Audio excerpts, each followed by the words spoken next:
Hey everyone, it's Scott from Heroic Studios Gaming coming at you with another video. Today I wanted to tell you about Chill. This is Chill 3rd edition, but Chill has had, 3 editions, obviously, from the 3rd edition, but also has a 4th edition, supposedly in the works. But Chill has been around for a very long time. In fact, the only comment I have to say is, where the hell have you been my whole life, Chill?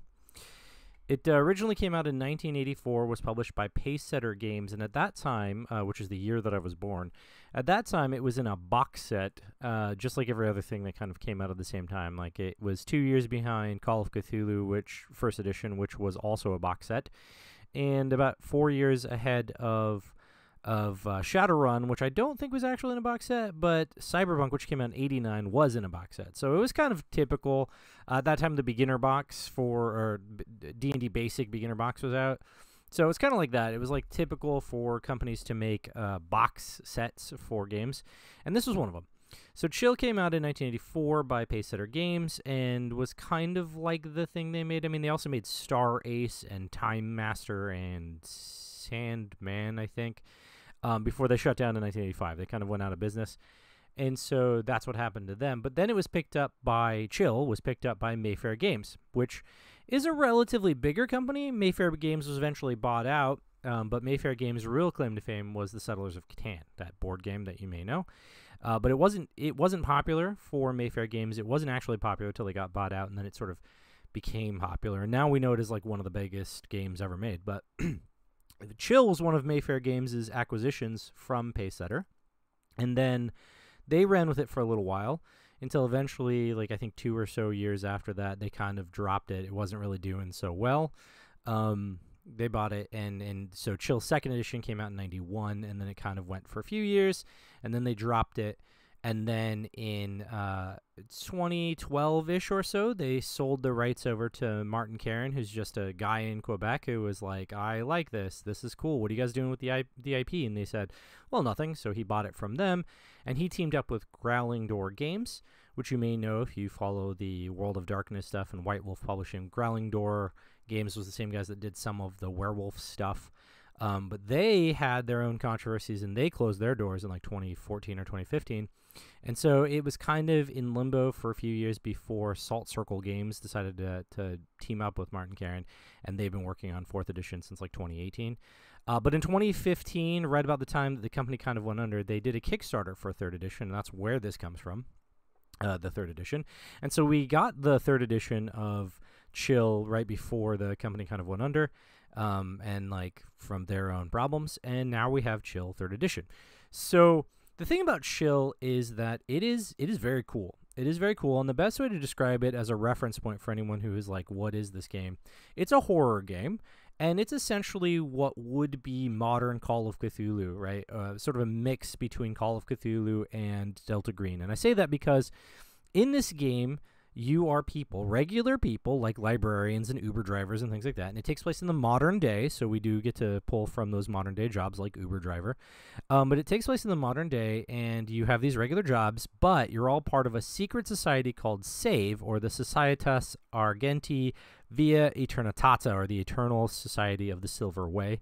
And you're all basically part of the secret society that kind of runs, its own sort of agents, and you get sent off. They have regional offices. They're like, hey, listen, there's this thing in your area. There's a missing person. We think Supernatural's involved. Which they called the Unknown. We think the Unknown is involved, and we would like you to go check it out. And if it turns out that the Unknown is involved, we want you to deal with it. It's sort of like if SCP wasn't a thing, and when the game was made, SCP wasn't a thing. So that's kind of what it was going for. Like if you were to go and secure and contain a particular situation, that's what Chill is essentially. But from like regular Joes, like you're not trained field agents. Well, you're trained field agents, but you're not like trained FBI agents or anything like that. You're not special forces. You're just regular people who have some kind of special ability and some backing from the regional office of SAVE that gets to help you out. But the coolest part about the way that the game is designed is that there's like 75 pages of history about SAVE, and essentially the key note for that is that SAVE has been around as long as humanity's been around. As long as humanity's been around, there's been monsters. And as long as there's been monsters, there have been monster hunters and monster killers. And SAVE has been around for a long time. But in the modern day, it sort of changed, especially with the change of technology, the change of things when in like lieu of like 9/11 and the Patriot Act, and so it's kind of a different organization now than it would have been many years ago. When Chill Second Edition came out, the way that save was made and run is vastly different from the way Third Edition Chill has save set up, which is, you know, good that it went with the times. But the way they do it now is like each regional office is essentially its own thing, and it can either be that the game master or the chill master, as they're called, can either just come up with what the regional office looks like, or as a group, the players and the chill master can create what their regional office looks like. And it can run anywhere from like a militant, organized organization to just like a bunch of good old boys in a barn in Arkansas, right? Like it doesn't really matter. It's really up to you on how you want to run it. There's a couple of like ethos things that are in there and some people that are important or not important depending on how you want to play the game. But it does have like you could do anything from like in Supernatural you could have like the Winchesters, or you could have like the Men in Letters, or like in Day Shift, the movie with Jamie Foxx, right? It could be the Union, or it could just be run out of the back of a pawn shop. Like those are all possible options for how the save organization works in the region that the players are in, and so the kinds of resources that they have access to, the kinds of information they have access to, and that's the setup for Chill. But essentially, there's going to be some sort of unknown supernatural thing doing the supernatural monstery stuff, and the players have to go look into it and potentially stop or kill it. But it is a horror game, so there's sort of stuff with like dead bodies and things. You kind of have to worry about like people's touch points, like what are people consenting to when they play this game before they play it. So like player consent and like warnings and like X cards and stuff are definitely a factor in this game. But it is designed to be, a cool look into the supernatural and the horror that is. In fact, for the characters, there's like 3 types of horror. There's essentially trauma, there's terrifying things, or 3 types of trauma. There's terrifying things, there's horror things, and there's repulsive things. So like gooey gunkness would be repulsive, like dead bodies would be horror, and then like supernatural Cthulhu-like entities would be terror, right? And see, these are totally different things that you deal with, and they are all 3 valid ways of getting trauma. So there's this whole thing about that in the game. So that's like in a nutshell what Chill is. And that's why I think it's pretty cool, because they have mundane monsters like vampires and werewolves and ghosts and stuff, but then they also have like dark Cthulhu mythos like entities. So it's like this perfect balance of horror things for me, and that's why I was like, where have you been my whole life? But to be fair, it hasn't been very popular, and there's a couple of reasons for that. Firstly, it was in its original first two editions, really disorganized. And I actually bought the PDF of second edition to read through it to see what had changed between second edition and third, and I was not impressed with the design stuff. Now, I will forgive it because it came out in 91, and so it has like that 90s design problems that existed, but there were a few pages where they were trying to be stylistic, and they had like blood splatter, but it was a black and white page, so you have this like gray blood splatter with like black lettering over it, and you legitimately need like a decipher code thing to figure out what the heck it's saying. Like you need like one of those decoder rings, right, to like figure out what the heck the page is. And so there's like whole pages that I skipped, and then also pages where like instead of just saying personality is your charisma, get over it, go with it, they have like pages upon pages upon pages on describing how your personality works, and it's like I don't think that mattered. So those are kind of the reasons why I think that Chill, like it was basically overly complicated explanations, and then when things were explained, there was also the possibility that you just physically couldn't read the page, and so that's why I think Chill never really took off. But also it was going up against Call of Cthulhu, and it's very similar to Call of Cthulhu, and so the thing is it takes place in modern time, and even with Call of Cthulhu, the modern day Call of Cthulhu is not super popular. People like playing in the 1920s because 1920s is effectively the same as fantasy for most people, and so that's why Call of Cthulhu is like 1920s is the more popular version of Call of Cthulhu. Some people do play modern times, and most people don't, because they're like, oh, I don't know how to do cell phones being able to Google stuff because like the hidden information and things. Chill's like, we don't care about that. Give people the information. In fact, it actually expressly states that when you're like playing the game and doing the investigation stuff, that you want the players to find the clues. But as they find the clues, that does mean that they're closer and closer to the monster, and then you have more and more stuff that they can do. So it's like you don't want to hide clues from your players. You want them to find the clues, because that's how you move the story along. So it handles the modern day aspect a whole lot better. Plus, if they're part of Save and you've decided that the Save regional office they're part of is pretty technologically advanced and has like files on record, then they would be able to search the Google Drive on their phone to be able to find the files they're looking for, to find out the information that you wanted to feed them anyway, so they can figure out what's going on and how they should deal with it. So they handled it fine. But people like playing in the 1920s because, like I said, it's effectively fantasy to people in the modern day. So that's why I think Chill, those are two main reasons why I think Chill wasn't as popular. But let's get into how it works as far as 3rd edition. I'm not going to cover 2nd edition's rules or 1st edition's rules because, honestly, I didn't understand them because I skipped pages. But I will talk about 3rd edition. 3rd edition's rules are pretty simplified. It's a D100 system, just like any other D100 system, and you guys know how I feel about D100 systems, which is I love them. But it's a D100 system, and you essentially have your 6 stats, which are things like strength and dexterity and charisma or personality and that kind of thing.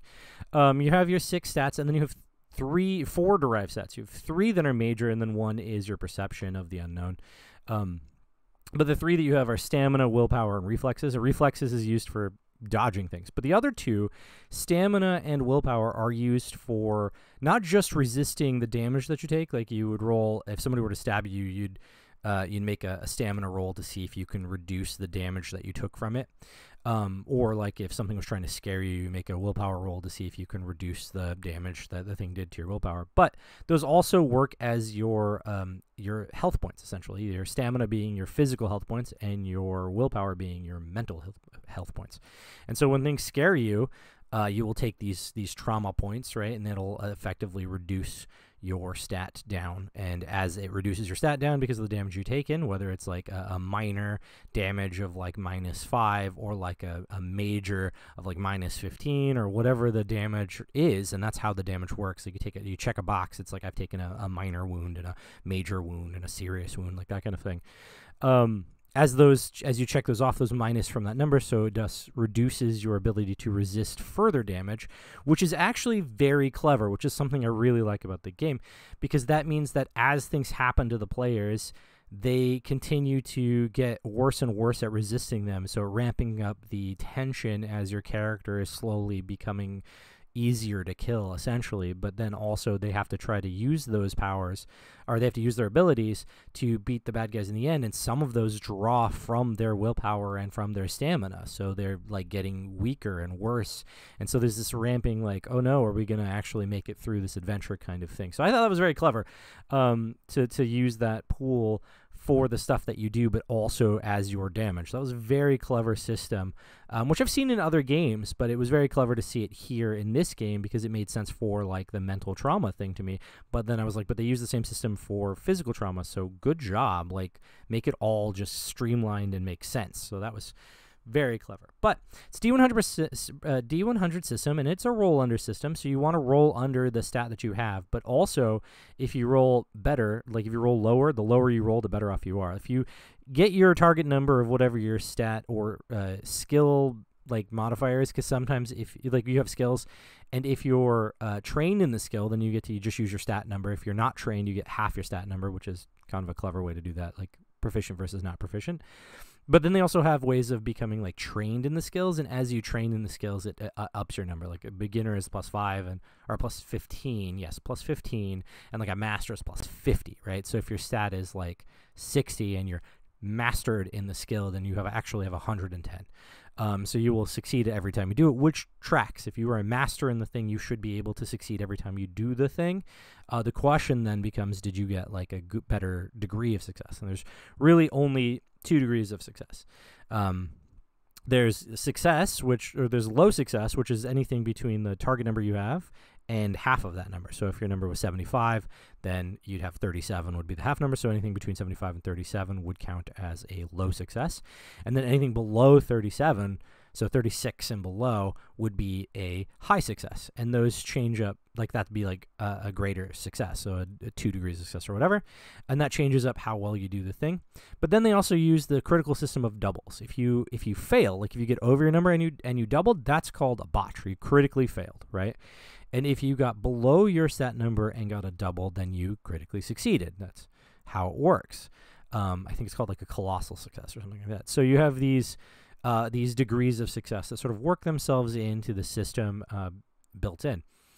So it's a pretty simple system just to explain how you do a thing. You want to do a thing, you want to climb a wall, okay? Well, what's your strength, right? Oh, well, it's a 65. Okay, cool. Roll under a 65 then. And I rolled a 12. Okay, great. You did wonderful. Or rolled a 22. Great. You did amazingly, right? Like that kind of thing. Very simple. You succeed on climbing the wall, but this game is mostly about investigation and then dealing with the enemies that the investigation unfolds. So it's an investigatory game. So a lot of the skills and stuff, a lot of things you're going to be doing are like, I'm going to hack that computer to get information from the files, or I'm going to look around and see if I see anything out of the ordinary. Oh, I see that there's handprints on the wall that are in blood or something like that. So that's how it's done. So you use a D100 and you just get things done. And then you have these special abilities. Well, so there's some levels of like special abilities, like merits kind of thing, where you have these special things that you have bonuses for. Like if you're a field medic, for example, as a background kind of thing, then you add this, you get bonuses for that. Or you get modifiers, which they add into your stat numbers or whatever. And then you have, but then the cool thing is that because you're a member of SAVE, you have access to this thing called the arts, which is essentially special powers like precognition or being able to astrally project or some other thing. And they're not necessarily magical powers. Like I think one's just like you're really good at shooting things, right? Like there's these arts that you use where you just channel this arcane energy that exists and you use it for good. The book is a little vague as to whether or not, in fact, it actually says there's a debate about whether or not the arts which are used for good, that are SAVE trained things, are actually the same as the evil way, which is what the Unknown uses, that they actually have the same source. And that's a debate amongst SAVE agents, thereby allowing the Chill Master to play with that if they want to. If they want to go like, oh, these are all dark art things and you're turning evil as you use them, they can, because that is not clarified in the book. It says that it's unclear. No one knows where these powers come from. They just can do them. And some people say it's this, and some people say it's not, and some people say it's this other thing, right? So that's pretty clever because it allows the Chill Master to have like ultimate control over what's happening in the game, and the players just have to accept whatever the Chill Master says because the book is not clear on that. But they do have these things, and then you have your Unknown has basically similar mirror things, darker versions of those same things, and so the bad guys will have, like vampires will have the same kind of like astral projection or like can turn into bats, like that kind of thing, but always usually bad. And then there's this little balancing system that occurs with like tokens. So the game does use like light dark tokens, as it were, and you essentially have like, you want to succeed on a thing, you can turn one of the light tokens dark, and if the Chill Master wants to have the bad guys do something really cool, use one of their powers, they'll turn a dark token light. And so you play this game back and forth where like there's many more light tokens on the table. You only start with 2 dark tokens, and then you have a number of light tokens equal to the players plus 1. So you're going to have way more light tokens on the table than you're going to have dark. But as the players need the light tokens to give themselves automatic successes or things like that, then they're going to slowly give power to the Chill Master to make the bad guy at the end even more scary. Plus, the Chill Master can use the tokens throughout to do like other things. Like if somebody were to fall and they succeed on the roll, but so they wouldn't take damage, but the Chill Master wants them to take some damage, they can turn the dark token and be like, no, you're going to take some damage from that, like that kind of thing. So turn one of the dark tokens light, and then they're like, yeah, so you took some damage from that, and the player's like, well, I accept it, we have another light token. So there's a sort of cool play back and forth there. So overall, the game has a very interesting concept for how to play, and then the dice rolling and the light dark system is all really simplified. The only complicated thing with the 3rd edition, It's well, there's an improvement with the layout, but the only real complicated thing is that the combat is a little bit wonky. I totally understand how to handle skill challenges, and I totally understand how to handle fear and trauma, but like the combat's like really, really wonky, and it's a little bit hard to like really grasp. And I read it a couple of times, and I think I've got it pretty well figured out. But there's some weirdness to it. Like if you wanted to defend against an action, like if somebody were to come at you, you can defend against the action, but only if you haven't taken your turn already in this round, and like if you have the ability to do it. It's like there's like caveats to it. And so if you've taken your turn and then you get attacked by a thing, you don't get to defend. You just get hit by the thing, which kind of sucks because the bad guys don't ever really have to roll to succeed on their actions. They just do. That's sort of the Chill Master's ability. They attacked, and therefore they're going to do X amount of damage, right? One of the major, minor, superficial, whatever damage they're going to do to the player for their attack, or they're going to turn a light token, dark token light, and have them do something cool, like they spit fire or whatever cool thing that the evil people do, but they automatically succeed. So it's really on the players to like mitigate the damage that they've taken. So it sort of sucks for players to not have the ability to defend against those things when they happen, and they have to sort of, because to me it feels like it would lead players, in some cases, players to just sit there and not do anything because they're waiting for the bad guys to attack. And you might have the situation where the Chill Master is just constantly attacking while the players are waiting to be attacked so that they can defend because they're holding their actions or skipping their turns, which doesn't really play well in my mind. And I think I would probably house rule to have more interactive defense kind of stuff. Maybe not necessarily full on you get to go maximum apocalypse style, or when something attacks you, you get to defend, but maybe something where you have like a defense, right? Where you have some defending ability. I don't know. I don't know how I'd house rule it really, but I think that I probably would, because it seems like it might lead to a little bit of a boring thing. But also at the same time, I haven't run Chill yet, so I don't know what players will do. I just know what I would feel like if I were I just keep getting hit all the time and don't really have any ability to respond to it except to whack them back, right? So that's it. So yeah, overall, I like it. It's very cool. It's got a cool world, and it's got a cool system. Some house ruling on the combat from my end would be all that I would need, and that might be something that Salt Circle Games might fix in 4th edition. But who knows when the 4th edition is coming out, because honestly, it has been in development for several years, and I joined the Salt Circle Discord to find out where they're at. They really haven't made any progress, so I don't know if it's going to come out, and if it does, when. But I will say that the game itself, 3rd edition, is wonderful. It is really hard to buy because Growling Door shut their doors, and so really the only way to buy it is from Martin Caron. And there's a couple of ways to purchase it from him. I purchased it from him directly. But there's a couple ways to buy it. He has like an Etsy store or something. He's got like an online store where you can buy it from him.